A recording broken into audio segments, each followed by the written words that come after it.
Hello बच्चों, कैसे हो आप सभी। मैं आशा करता हूँ कि आप सभी स्वस्थ होंगे, मस्त होंगे और आपकी पढ़ाई भी काफ़ी अच्छे तरीके से चल रही होगी।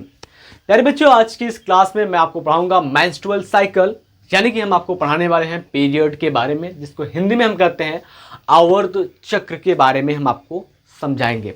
माफ़ी चाहूँगा मैं आपसे इरेगुलरिटीज़ के लिए और काफ़ी दिनों तक वीडियो न अपलोड करने के लिए। इसके पीछे का रीज़न था, हमारे घर पर थोड़ा सा कुछ काम था पर्सनल, और थोड़ी सी हमारी तबीयत भी ठीक नहीं थी, जिस वजह से वीडियो अपलोड नहीं हो पा रही थी। बट कोई बात नहीं, अब मैं आपको रेगुलर क्लास दूंगा और आपकी सिलेबस भी जल्द खत्म करके रिवीजन भी करने की पूरी प्रयास करूंगा। चलिए आज की इस क्लास को शुरू करते हैं यहीं से। सबसे पहले बेटा हम बात करते हैं, तो हमारा टॉपिक क्या है। टॉपिक है हमारा मेंस्ट्रुअल साइकिल। ठीक है, मेंस्ट्रुअल साइकिल। अब मेंस्ट्रुअल साइकिल की बात करते हैं, तो मेंस्ट्रुअल साइकिल को हिंदी में क्या कहते हैं, तो इस टॉपिक को हिंदी में हम कहते हैं आवर्त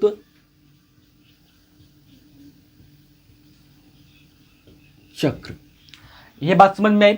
देन उसके बाद अगर हम बेटा बात करते हैं कि इस टॉपिक को, जो मेंस्ट्रुअल साइकिल है, उसको और किस किस नामों से जाना जाता है और क्या क्या नाम है उसको जानते हैं।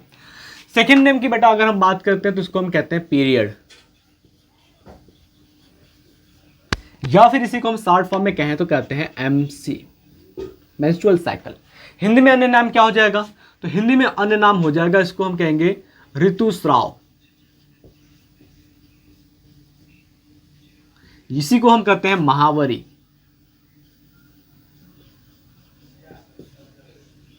या फिर इसी को हम कहते हैं रजोधर्म। ये इसके अन्य नाम हो गए।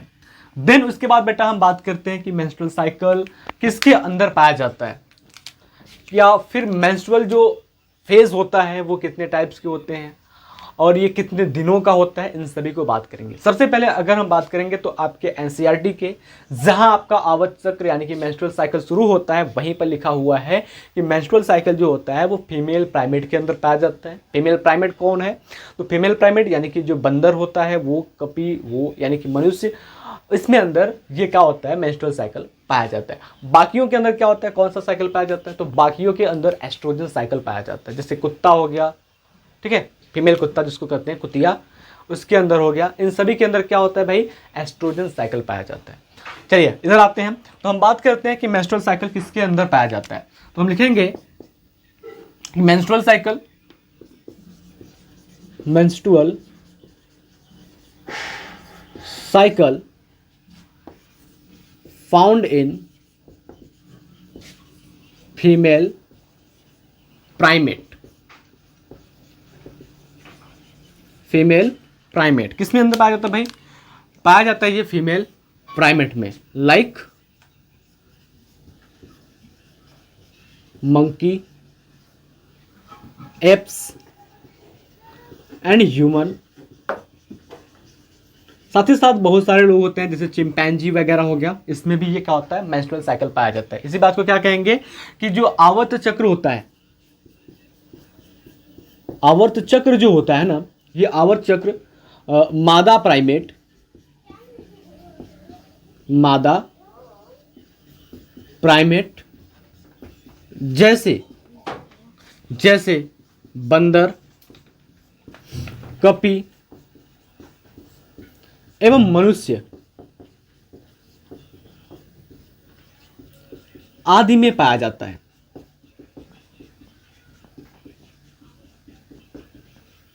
बात समझ में आया कि जो आपका मेंस्ट्रुअल साइकिल होता है वो किसमें पाया जाता है। दूसरे पॉइंट पर अगर हम बात करते हैं कि मेंस्ट्रुअल साइकिल का जो टाइम पीरियड होता है वो कितना होता है, तो मेंस्ट्रुअल साइकिल का जो टाइम पीरियड होता है बेटा, वो क्या होता है, इसका टाइम या ड्यूरेशन की बात कर रहे हैं, ड्यूरेशन की बात कर रहे हैं, समय सीमा की बात कर रहे हैं।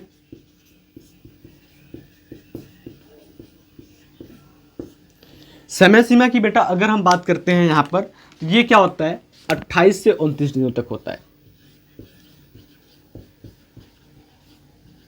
ठीक है, 28 से 29 दिनों का होता है। अब कभी कभी क्या होता है कि किसी फीमेल के अंदर ये मेंस्ट्रुअल साइकिल का जो टाइम पीरियड होता है वो ज़्यादा हो जाता है, यानी कि कहते हैं फीमेल्स कि हमारा पीरियड बढ़ कर के आ रहा है या जल्दी आ गया, तो ये होती है डिजीज के कारण होती है, किसी कमी के कारण ऐसा होता है। देन उसके बाद अगर हम बात कर रहे हैं कि ये स्टार्ट कब होता है, मेंस्ट्रुअल साइकिल स्टार्ट होने का, यानी कि पहली बार मेंस्ट्रुअल साइकिल किस एज में आता है। तो फर्स्ट मेंस्ट्रुअल साइकिल की बात कर रहे हैं, कब आता है फर्स्ट मेंस्ट्रुअल साइकिल, यानी कि पहली मेंस्ट्रुअल साइकिल स्टार्ट कब होते हैं। तो फर्स्ट मेंस्ट्रुअल साइकिल स्टार्ट, पहला रजोधर्म कब आता है।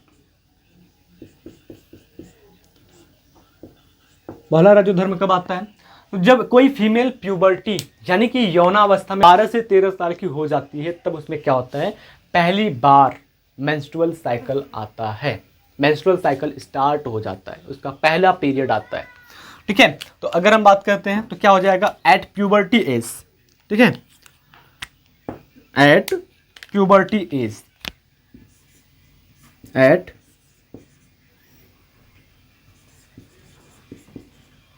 प्यूबर्टी एज, प्यूबर्टी एज में मेंस्ट्रुअल साइकिल आता है। ठीक है, प्यूबर्टी में मेंस्ट्रुअल साइकिल क्या होता है, आता है। इस दौरान क्या होता है, उम्र फीमेल की वो 12 से 13 साल की होती है। प्यूबर्टी एज का मतलब क्या होता है, यौनावस्था, यौनावस्था में पहला मेंस्ट्रुअल साइकिल शुरू होता है। अब अगर हम बात करते हैं इसमें कुछ और पॉइंट्स को जोड़ा जाए, अभी तो मैं बेसिक बता रहा हूँ, फिर हार्मोन्स के बारे में बताऊंगा कि हार्मोन्स कैसे यहाँ पर एक्ट करता है, कौन से हार्मोन से आपकी ग्राफियन फॉलिकल रप्चर्ड होकर के अंडाणु को यानी कि ओवम को बाहर निकालती है, कौन सा हार्मोन्स आपके फॉलिकल्स को मैच्योर करने में हेल्प करती है, या फिर कौन सा हार्मोन्स जो होता है वो आपके यूटेरस के एंडोमेट्रियम यानी कि गर्भाशय के आंतरिक दीवार को बनाए रखने का काम करती है। इन सभी के बारे में हम समझेंगे। इधर देखिए थोड़ा सा दूसरा पॉइंट क्या हो जाएगा, अगला पॉइंट यहाँ पर हम बात करते हैं कि फर्स्ट मेंस्ट्रुअल साइकिल को क्या कहेंगे और लास्ट मेंस्ट्रुअल साइकिल को क्या कहेंगे। ठीक है, देखो जो फर्स्ट मेंस्ट्रुअल साइकिल होता है, फर्स्ट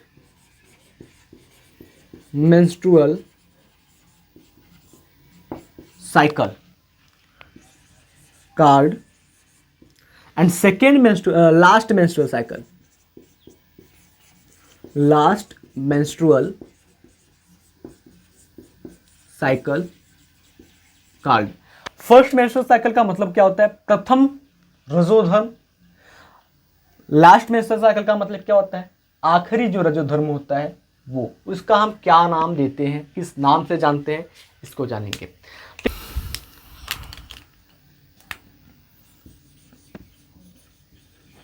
मेनार्चे कहते हैं, जिसको हम हिंदी में कहें तो रजो दर्शन कहते हैं, रजो दर्शन कहते हैं। और लास्ट वाला जो होता है इसको हम मेनोपोज कहते हैं। क्या कहते हैं, मेनोपोज।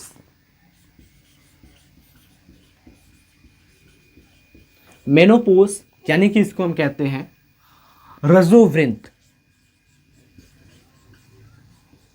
रजोवृंत। तो अब अगर हम बात करते हैं तो आपसे कोई पूछता है कि किसी फीमेल के अंदर जो 12 से 13 वर्ष की अवस्था में पहला मेंस्ट्रुअल साइकिल आता है उसको क्या कहते हैं, तो उसको हम कहते हैं मेनार्की यानी कि रजो दर्शन कहते हैं। और जो आखिरी आता है उसको हम मेनोपोज कहते हैं यानी कि रजोवृंत कहते हैं। समय क्या है आने का, तो अगर हम बात करते हैं तो ये जो मेंस्ट्रुअल साइकिल पहला वाला होता है ये भी किसी फीमेल के अंदर 12 से 13 वर्ष की अवस्था में आता है, 12 से 13 वर्ष की अवस्था में आता है, उम्र में आता है। और जो आपका आखिरी यानी कि लास्ट होता है जिसको हम रजोवृंत कहते हैं, ये क्या होता है 50 वर्ष। एज क्या होगा, 50 वर्ष की अवस्था में आता है। 50 वर्ष की कोई फीमेल हो जाएगी तब इसमें ये आएगा। अब अगर हम बात करते हैं कि मेंस्ट्रुअल साइकिल आता क्यों है, मेंस्ट्रुअल साइकिल होता क्यों है, पीरियड्स क्यों आते हैं भाई, इसके पीछे का रीजन क्या है। ठीक है, तो टॉपिक थोड़ा सा कॉम्प्लिकेटेड है बट समझिएगा, मैं एकदम आसानी से समझाने की कोशिश कर रहा हूँ। तो बात यहाँ पर आती है कि मेंस्ट्रुअल साइकिल हर महीने क्यों आता है, एक बार आकर के खत्म क्यों नहीं हो जाता। ज़रूरी क्या है कि आपको हर महीने मेंस्ट्रुअल साइकिल यानी कि पीरियड्स आए, इसके पीछे का रीज़न क्या है? हर महीने मेंस्ट्रुअल साइकिल आने का मतलब ये है कि जो फीमेल होती है ना, वो 12 साल के बाद 50 साल तक हर महीने प्रेग्नेंट होना चाहती है, हर महीने वो गर्भ धारण करना चाहती है, इसलिए मेंस्ट्रुअल साइकिल इसमें हर महीने आता है। अब होता क्या है कि प्रेगनेंसी इसके 12 साल से लेकर के 50 साल में केवल 2 से 3 बार होती है नॉर्मली, अगर माने आज के जनरेशन में। और अगर हम बात करते हैं तो बहुत सारे लोग होते हैं वो 6 से 7 8 बार प्रेगनेंसी को धारण कर लेते हैं, ठीक है। तो अब अगर हम बात करें तो प्रेगनेंसी क्यों आती है, ये आपको पता चल गया कि प्रेगनेंसी आती है, इसका मतलब है कि फीमेल जो है वो प्रेग्नेंट होना चाहती है। उसके शरीर जो होता है, उसका जो यूटेरस होता है, वो ये बताना चाहता है कि भाई प्रेग्नेंट होना है, ठीक है, प्रेग्नेंट होना है, उसका यूटेरस बताता है। क्यों? क्योंकि भाई उसको प्रेग्नेंट होना है, तभी तो वो अपने दीवारों को प्रिपेयर कर रही है, तभी तो वो ओवम को रिलीज कर रही है। अगर नहीं होना होता तो वो अपने ओवम को भी रिलीज ना करती और ना ही अपने दीवारों का प्रिपरेशन करती, ना ही अपने एंडोमेट्रियम को तैयार करती, ठीक है। बात समझ में आई? अब यहाँ से मैं बात करता हूँ, तो अब हम बात करते हैं। तो यहाँ पर सबसे पहले जितने पॉइंट्स यहाँ पर लिखा गया है उन सभी पॉइंट्स को आप नोट कर लीजिए। देन उसके बाद मैं आपको एक और पॉइंट बताता हूँ कि मेंस्ट्रुअल साइकिल को आप सामने वाले को बताओगे कैसे कि मेंस्ट्रुअल साइकिल क्या होता है। तो मेंस्ट्रुअल साइकिल क्या होता है? एक साइक्लिक चेंज होता है नॉन प्रेग्नेंट फीमेल के ओवरी और अंडाशय में, ठीक है। यानी कि एक लड़की है जिसका नाम है, क्या नाम दूं उसको, आप सोच लो, एक फीमेल है, वो प्रेग्नेंट नहीं हुई है, ठीक है, वो गर्भवती नहीं हुई है, उसके अंडाशय में और उसके गर्भाशय में जो हर महीने परिवर्तन होता है, हर महीने चेंज होता है, उसी को हम कहते हैं मेंस्ट्रुअल साइकिल, ठीक है।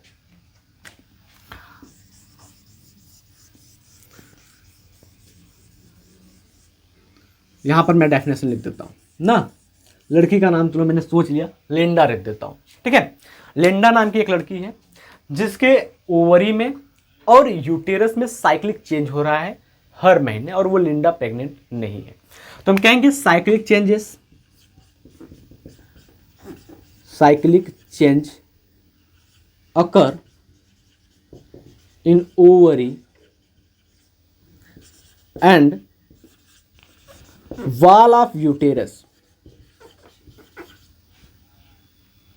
of non-pregnant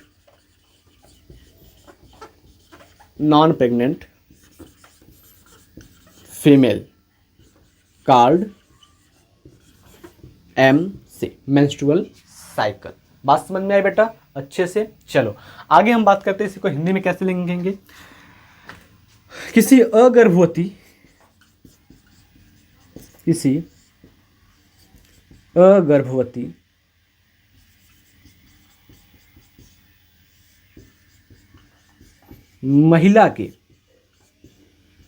महिला के अंडाशय तथा गर्भाशय की दीवारों पर या दीवारों में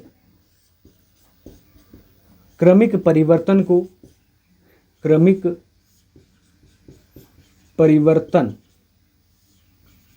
को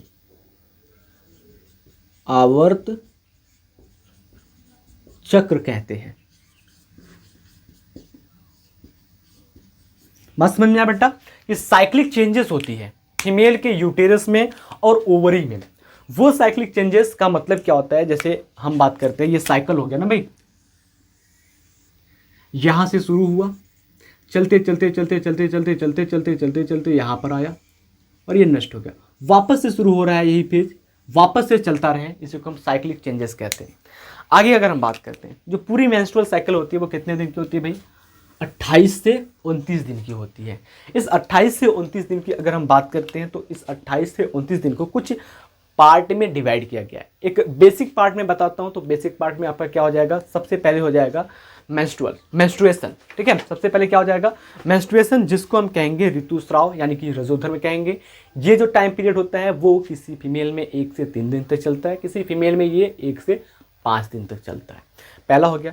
दूसरा जो होता है वो पुटिका पूर्व की अवस्था, ठीक है, सॉरी पुटिका प्रावस्था। पुटिका प्रावस्था का मतलब क्या होता है, यहाँ पर जो फॉलिकल्स होते हैं वो मैच्योर होना शुरू होते हैं। फॉलिकल्स क्या होते हैं, मैच्योर होना शुरू होते हैं। फिर उसके बाद जो आता है वो आता है अंडोत्सर्ग अवस्था। अंडोत्सर्ग अवस्था का मतलब क्या होता है कि जो ओवम होता है वो रिलीज होता है ग्राफियन फॉलिकल से। देन उसके बाद क्या आता है, स्रावी प्रावस्था। स्रावी प्रावस्था को हम लूटियल फेज के नाम से जानते हैं, क्योंकि जब आपका ओवम जो होता है ग्राफियन फॉलिकल से निकल जाता है तो ग्राफियन फॉलिकल्स पिचक जाता है। पिचकने के बाद उसको लूटियल का फॉर्मेशन करता है, इसलिए इसको हम लूटियल फेज या फिर हम सेक्रेटरी फेज के नाम से जानते हैं। देन उसके बाद अगला आवर्त चक्र शुरू होता है। इस प्रकार से ये चलता है। सबसे पहले आप इस पॉइंट को नोट कीजिए, फिर मैं आपको समझाऊंगा कि कैसे कैसे चलता है ये मेंस्ट्रुअल साइकिल, कैसे ये साइक्लिक फॉर्म में कन्वर्ट होता है।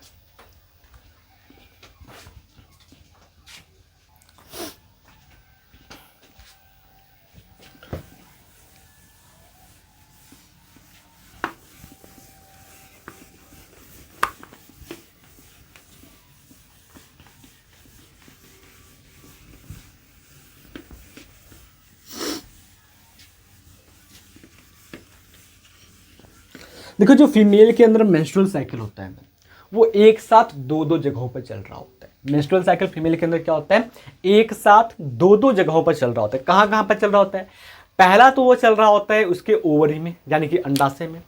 दूसरा वो चल रहा होता है उसके गर्भाशय यानी कि यूटेरस के इनर वॉल पर, जिसको हम अंतः गर्भाशयी स्तर यानी कि एंडोमेट्रियम के नाम से जानते हैं।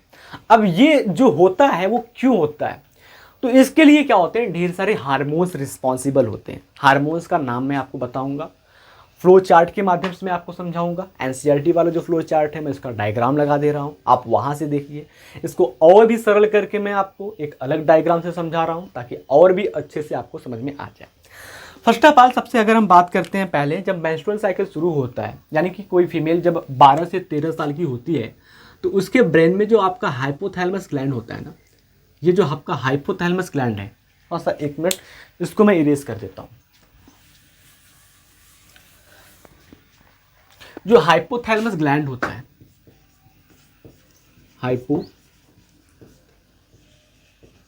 हाइपोथैलेमस ग्लैंड जो होता है, इस हाइपोथैलेमस ग्लैंड से क्या निकलते हैं, हार्मोन्स निकलते हैं। इस हाइपोथैलेमस ग्लैंड से क्या होते हैं, हार्मोन्स निकलता है, GnRH। थोड़ा सा टाइम देंगे, चेक करूं मैं पूरा स्क्रीन पर आ रहा है कि नहीं आ रहा है। पिछली बार तो ये कट रहा था, हाँ आ रहा है। ये आपका हाइपोथैलेमस है जहां से हार्मोन्स निकल रहे हैं, GnRH। और इस हाइपोथैलेमस से लगा हुआ क्या है, यहां पर पिट्यूटरी ग्लैंड है।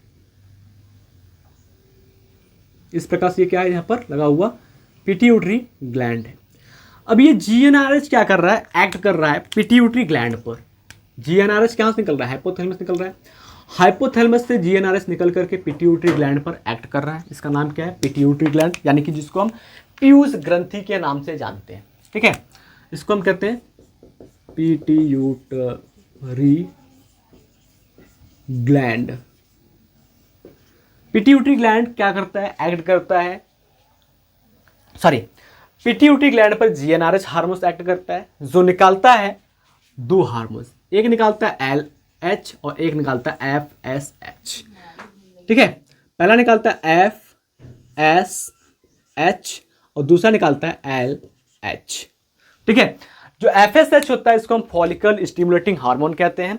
जो LH होता है, इस LH को हम नाम देते हैं ल्यूटिनाइजिंग हार्मोन। ठीक है, अब अगर हम बात करते हैं जो FSH होता है ये क्या करता है और जो LH होता है ये क्या करता है, तो भाई दोनों का ही क्या होता है, एक विशेष काम होता है। दोनों का ही क्या होता है, एक पार्टिकुलर वर्क होता है, वो अपने अपने काम को करते हैं। देन याद रखना कि किसी फीमेल के अंदर जो मेंस्ट्रुअल साइकिल होता है वो कितने दिन का होता है, 28 से 29 दिन का होता है। तो अगर हम बात करते हैं तो ये जो आपके FSH है और LH है ये कहाँ पर एक्ट करेंगे, कहाँ पर काम करेंगे, तो ये जो FSH और LH हार्मोन्स है ये दोनों काम करते हैं आपके ओवरी के अंदर, फॉलिकल्स पर। जो ग्राफियन पुटिका होती है या जो पुटिकाएं होती है वहां पर ये अपना काम करते हैं। तो फर्स्ट ऑफ ऑल अगर हम बात करते हैं तो जो आपकी अंडाशय होती है ना, अंडाशय के अंदर क्या होती है, बहुत सारी पुटिकाएं होती है, फॉलिकल्स होते हैं। फॉलिकल्स होते हैं जिसको हम क्या कहते हैं, पुटिका। बहुत सारी पुटिकाएं होती है।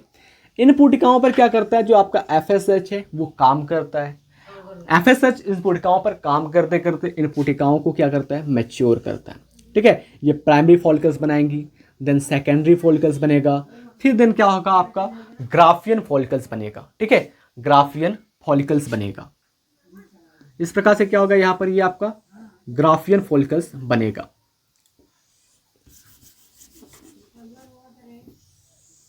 ये ग्राफियन फॉलिकल्स बनेगा। तो अभी क्या हुआ कि जो FSH है भाई वो एक्ट कर रहा है इन सभी फॉलिकल्स के अंदर। ये पुटिका है, ये प्राथमिक पुटिका यानी कि फर्स्ट हम बात करते हैं, ये प्राइमरी फॉलिकल्स हो जाएंगी, प्राइमरी फॉलिकल, प्राइमरी फॉलिकल्स हो जाएगा जिसको हम द्वितीयक पुटिका कहते हैं, द्वितीयक पुटिका कहते हैं। ये आपका सेकेंडरी फॉलिकल्स हो जाएगा, सेकेंडरी फॉलिकल्स हो जाएगा जिसको हम द्वितीयक पुटिका कहते हैं। एक मिनट, ये प्राथमिक, ये द्वितीयक पुटिका हो जाएगा, द्वितीयक पुटिका हो जाएगा। अब ये आपका जो है वो टर्सरी फॉलिकल जिसको हम ग्राफियन फॉलिकल्स कहते हैं या मैच्योर्ड ग्राफियन फॉलिकल्स के नाम से जानते हैं, परिपक्व ग्राफिकन पुटिका। ये क्या आपका मैच्योर्ड ग्राफियन फॉलिकल है, मैच्योर्ड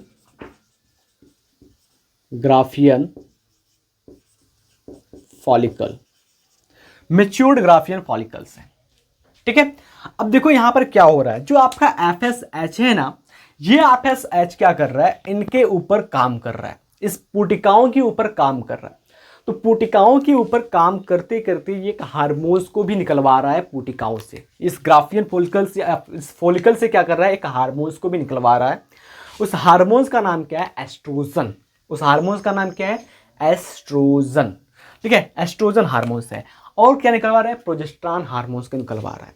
देखो जब तक एस्ट्रोजन हार्मोन्स निकलता है, ठीक है, एस्ट्रोजन हार्मोन्स निकलेगा तो जो आपके गर्भाशय की एंडोमेट्रियम है भाई ना, उस एंडोमेट्रियम से क्या होगा, ब्लड का सिक्रीशन होगा। एंडोमेट्रियम क्या होगा, टूट टूट करके ब्लड के साथ बाहर आ जाएगी। इसी को हम कहते हैं मेंस्ट्रुअल फ्लो। ठीक है, एंडोमेट्रियम क्या हो रहा है, टूट के बाहर आ रही है। ये क्या है भाई, 1 से 5 दिन ये है, 1 से 5 दिन की अवस्था ये है। इसी में क्या हो रही है, आपकी ग्राफियन फॉलिकल्स मैच्योर हो रही है, ग्राफियन फॉलिकल्स मैच्योर हो रही है। अब यहां पर क्या होता है, अब काम करता है आपका LH हार्मोन्स। ठीक है, क्या काम करता है, LH हार्मोन्स काम कर रहा है। अब ये LH हार्मोन्स क्या करता है, सीधे डायरेक्टली एक्ट करता है आपके ग्राफियन फॉलिकल्स के ऊपर, मैच्योर्ड ग्राफियन फॉलिकल्स के ऊपर। और इस मैच्योर्ड ग्राफियन फॉलिकल्स को ये तोड़ता है। मैच्योर्ड ग्राफियन फॉलिकल्स को क्या करेगा, ये तोड़ेगा। और तोड़ने के बाद यहां से क्या करता है, ओवम को रिलीज करता है। क्या करता है, ओवम को रिलीज करता है, यानी कि अंडाणु को क्या करेगा, ये बाहर निकालेगा, ओवम को रिलीज करेगा। जब ये ओवम को रिलीज कर दिया, याद रखिएगा कि इस दौरान जो LH का अमाउंट है ना भाई, LH का अमाउंट बहुत ही ज्यादा मात्रा में होगा। LH का अमाउंट अचानक से इतना ज्यादा बढ़ जाएगा कि ये ग्राफियन फॉलिकल्स जो होंगे वो टूट जाएंगे। लेकिन साथ ही साथ जो आपका FSH है ना, इसका भी अमाउंट बढ़ेगा, लेकिन LH का अमाउंट बहुत ज़्यादा बढ़ेगा, जिस वजह से जो आपकी ग्राफियन फॉलिकल्स हैं वो टूट जाएंगी और यहाँ से क्या होगा, ओवम आपका रिलीज हो जाएगा। ठीक है, अब क्या होगा, धीरे धीरे जो LH का अमाउंट है वो कम होता रहेगा और FSH का अमाउंट वापस से बढ़ता रहेगा। ठीक है, अभी देखो क्या होता है, ओवम निकला, अब क्या होगा, ये ग्राफियन फॉलिकल्स पिचक जाएंगी। पिचकने के बाद वो कुछ इस प्रकार से हो जाएंगी, इस प्रकार से हो जाएंगी, जिसको हम कहेंगे लूटियल। क्या कहेंगे, लूटियल। ठीक है, इसका नाम होगा corpus luteum, corpus luteum. Corpus luteum आगे चल करके और छोटा बॉडी बनाएंगे। ठीक है, और छोटा बॉडी बनाएंगे, इनको हम कहेंगे corpus albicans, albicans, corpus albicans कहेंगे। यानी कि इसको हम कहेंगे वर्धनशील पीतक, हिंदी में वर्धनशील पीतक, और इसको हम कहेंगे हास्री पीतक पिंड। ठीक है, अब देखो यहां पर क्या होता है। तो ये जो आपके कार्पस लूटियम होते हैं, ये कार्पस लूटियम जो है और ये कार्पस एल्बिकन्स जो है, ये दोनों हार्मोन्स निकालती है। ये क्या करते हैं, दोनों हार्मोन्स निकालते हैं। कौन से हार्मोन्स निकालते हैं, ये दोनों क्या करते हैं, प्रोजेस्टेरॉन और एस्ट्रोजन हार्मोन्स निकालते हैं। कौन कौन से, प्रोजेस्टेरॉन एंड एस्ट्रोजन, प्रोजेस्टेरॉन और एस्ट्रोजन हार्मोन्स को निकालती है। ठीक है, ये आपका क्या हो गया, जो ओवरी के अंदर साइकिल चल रहा है वो हो गया। देन अगर हम बात करते हैं, यहां पर देखिए एफएसएच ने काम किया इस फॉलिकल्स पर, फॉलिकल्स मैच्योर हुए, साथ ही साथ क्या कर रहे हैं, ये दोनों हार्मोन्स निकाल रहे हैं। तो प्रोजेस्टेरॉन जो हार्मोन्स होगा उसका अमाउंट कम होगा, एस्ट्रोजन का अमाउंट ज्यादा होगा। इस दौरान क्या होगा, आपका जो एंडोमेट्रियम है ना, ये क्या है, यूटेराइन वॉल है। यहां पर लिख देता हूं मैं गर्भाशयी दीवार। ठीक है, ये क्या हो गया, यूटेराइन वॉल, जिसको हम कहते हैं गर्भाशयी अस्तर। गर्भाशयी अस्तर में क्या हो रहा है, गर्भाशय का जो एंडोमेट्रियम है वहां पर चेंजेस हो रहा है। तो सबसे पहले जब आपकी पुटिका मैच्योर्ड हो रही होती है वहां तक तो ठीक है,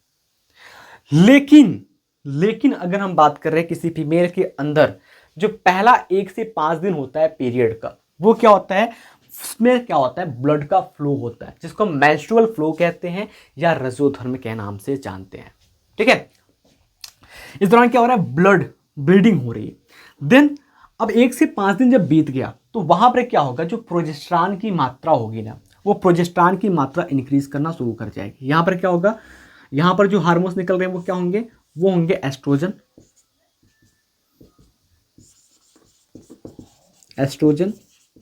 जिसकी मात्रा क्या होगी, ज्यादा होगी। एस्ट्रोजन की मात्रा क्या होगी, 1 से 5 दिन तक ज्यादा होगी, प्रोजेस्टेरॉन की मात्रा 1 से 5 दिन तक कम होगी।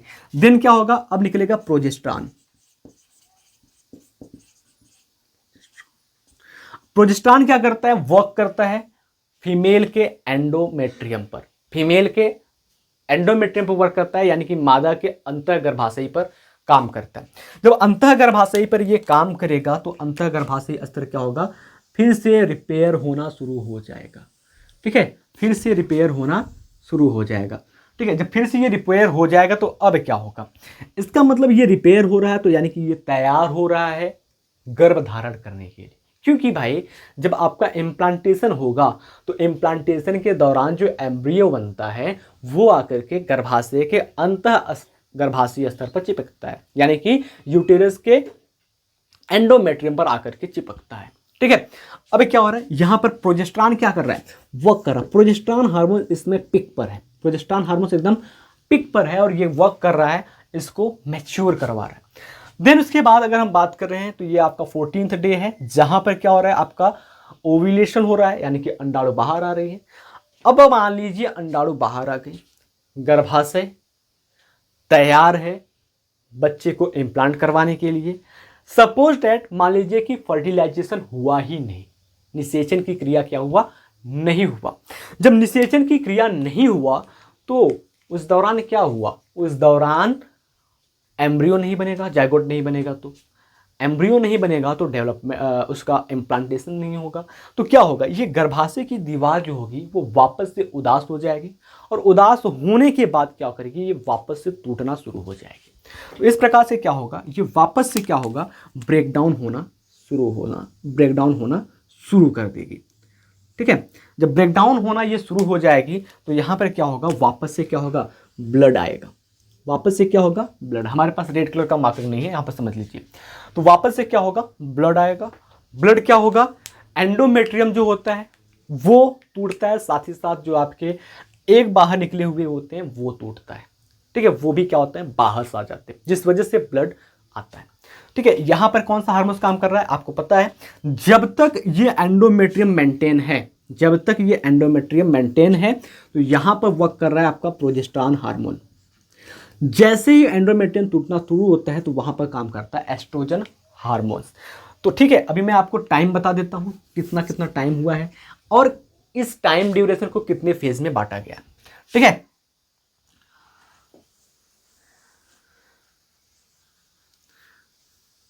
चलिए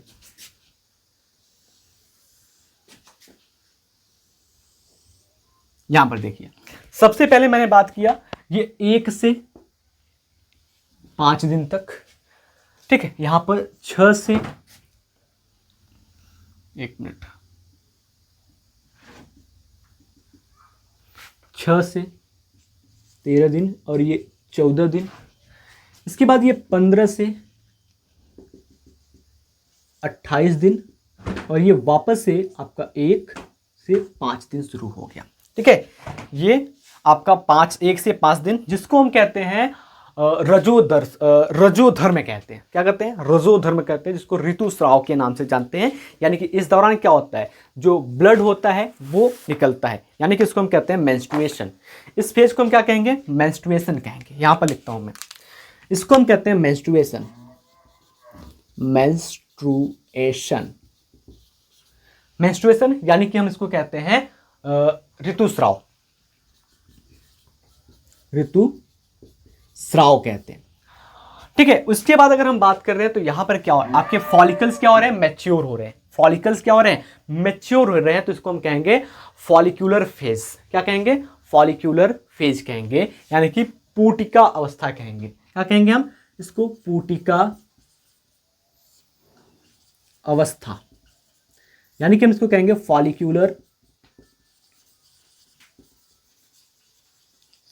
फेज कहेंगे। उसके बाद जो आपका 14th डे है, इसको हम कहेंगे ओव्यूलेशन। क्या कहेंगे? ओव्यूलेशन, यानी कि अंडजनन।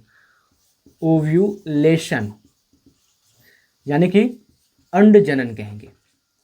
उसके बाद सिक्रेटरी फेज आएगा, यानी कि स्रावी अवस्था आएगा, जिसको हम लूटियल फेज भी कहेंगे, ठीक है। स्रावी अवस्था यानी कि सेक्रेटरी फेज,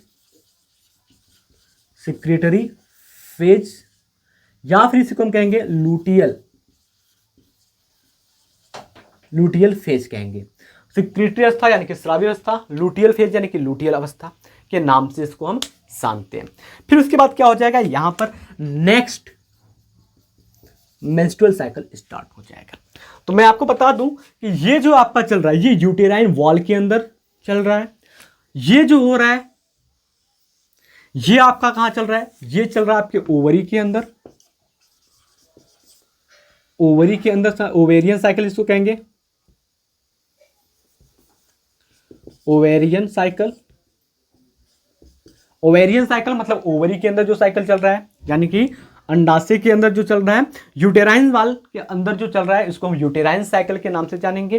तो मैं आशा करता हूं कि जितनी भी पॉइंट मैंने आपको बताई है वो सब के सब आपको अच्छे से समझ में आ गया होगा। तो यहां पर आप फटाक से इसको नोट कर लीजिए। फिर मैं आपको थोड़ी सी बातें और बता देता हूं ताकि और आपको एकदम से क्लियरली समझ में आ जाए, ठीक है। इन चारों फेज को मैं बांटकर बता देता हूं। यहां पर देखिए, सबसे पहले अगर हम बात कर रहे हैं, जब आपके यहां ओवेरियन साइकिल की बात करें, ओवेरियन साइकिल में क्या होता है, सबसे पहले 1 से 5 दिन तक ओवेरियन साइकिल में बात कर रहे हैं और यूट्राइन साइकिल को साथ लेकर रहे हैं। 1 से 5 दिन को हम कहते हैं मेंस्ट्रुएशन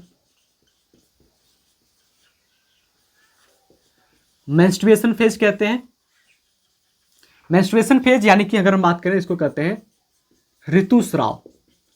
इस दौरान क्या होता है? इस दौरान ब्लीडिंग होता है, यानी कि हम बात कर रहे हैं ब्लड फ्लो होता है, रुधिर बाहर निकलते हैं। और हार्मोन्स कौन सा कम रहता है? तो हार्मोन्स जो प्रोजेस्टेरॉन होता है ना, प्रोजेस्टेरॉन की मात्रा कम होती है, एस्ट्रोजन की मात्रा ज्यादा होती है। प्रोजेस्टेरॉन का अमाउंट कम होता है, एस्ट्रोजन का अमाउंट ज्यादा होता है, ठीक है। देन उसके बाद अगर हम बात कर रहे हैं 6 से लेकर के 13 डेज तक की बात कर रहे हैं, तो इसको हम क्या कहेंगे? फॉलिक्यूलर फेज कहेंगे। फॉलिक्यूलर फेज के साथ साथ इसको हम प्लॉरीफरेटिव फेज के नाम से जानेंगे। क्यों? क्योंकि इस अवस्था में क्या होती है, जो यूटेराइन वाल की एंडोमेट्रियम होती है वो मैच्योर होती है। इसको हम फॉलिक्यूलर फेज यानी कि पूटिका अवस्था और पॉलीफेरेटिव फेज यानी कि गर्भाशय अवस्था की जो गर्भाशयी स्तर है वो क्या हो रही है? तैयार हो रही है, प्रचुरोद्भवन अवस्था के नाम से जानेंगे, ठीक है। तो मैं एक ही नाम लिखता हूं यहां पर, फॉलिक्यूलर फेज की बात करें, फॉलिकुलर फेज की बात करें तो फॉलिकुलर फेज में क्या होता है, यहां पर हार्मोन निकलता है FSH, ये काम करता है FSH हार्मोन काम कर रहा होता है, वर्किंग में होता है FSH हार्मोन, इसका मात्रा ज्यादा होता है और ये क्या कर रहा है, ये फॉलिकल को मैच्योर कर रहा है, हेल्प क्या कर रहा है, फॉलिकल को मैच्योर करने में हेल्प कर रहा है। देन इसी दौरान क्या होता है, आपका प्रोजेस्टेरॉन भी क्या होता है, पीक पर होता है। प्रोजेस्टेरॉन भी क्या होता है, ज्यादा मात्रा में होता है, जो मेंटेन करता है यूटेरस के वॉल को, बड़ा करता है, तैयार करता है, ठीक है।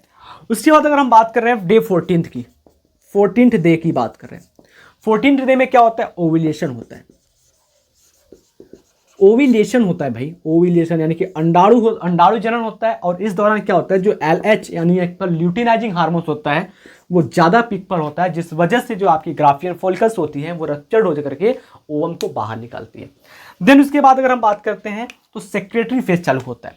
डे 15 से लेकर के 28 या 29 डे तक क्या होता है, आपका चलता है ये सेक्रेटरी फेज या लूटियल फेज।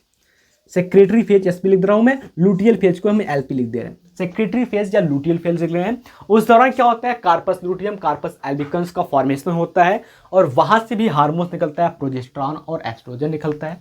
देन उसके बाद अगर कोई फीमेल प्रेग्नेंट नहीं हुई तो नेक्स्ट मेंस्ट्रुअल साइकिल आएगा, और प्रेग्नेंट हो गई है तो मेंस्ट्रुअल साइकिल स्टॉप हो जाएगा। यहां पर आप एक बात और याद रखेंगे कि जो आपका प्रोजेस्टेरॉन हार्मोन होता है वो प्रेगनेंसी हार्मोन के नाम से जाना जाता है। प्रोजेस्टेरॉन हार्मोन को हम प्रेगनेंसी हार्मोन कहते हैं, एस्ट्रोजन को हम मेंस्ट्रुअल साइकिल हार्मोन के नाम से जानते हैं। बात समझ में आई बेटा, अच्छे से समझ में आई। एक और भी याद रखना बात कि ये जो पूरी प्रोसेस चल रही होती है ना, ये पूरी प्रोसेस चल रही होती है केवल और केवल एक फीमेल को प्रेग्नेंट करने के लिए। अगर फीमेल प्रेग्नेंट हो गई तो मेंस्ट्रुअल साइकिल जस्ट स्टॉप हो जाएगा 9 मंथ के लिए, और अगर प्रेग्नेंट नहीं हुई तो हर मंथ ये आता रहेगा। इस दौरान क्या होता है कि एग का रिलीज होता है। ओव्यूलेशन जो 14th डे की बात कर रहे हैं, तो ये 14th डे में क्या होता है, ओवरी से अंडाणु बाहर आता है, यानी कि अंडाशय से अंडाणु बाहर आता है। ये क्या होता है, जैसे मान लेते हैं कि ये जून चल रहा है, जून के मंथ में किसी फीमेल के एक ओवरी से अंडाणु बाहर निकल रहा है, ऐसे मान लीजिए। जैसे हम बात कर रहे हैं ये कोई मंथ चल रहा है, सपोज डेट मानते हैं कि अगर नवंबर में किसी फीमेल के लेफ्ट ओवरी से ओवम बाहर आया, तो देन दिसंबर में ये फिक्स होगा कि उसके राइट ओवरी से ओवम क्या होगा, बाहर आएगा। दोनों ओवरी से एक साथ ओवम बाहर नहीं आते हैं, ठीक है। तो मैं आशा करता हूं कि सभी बातें आपको अच्छे से समझ में आ गई होंगी। मिलते हैं आपसे अगले क्लास में, तब तक के लिए जय हिंद, जय भारत।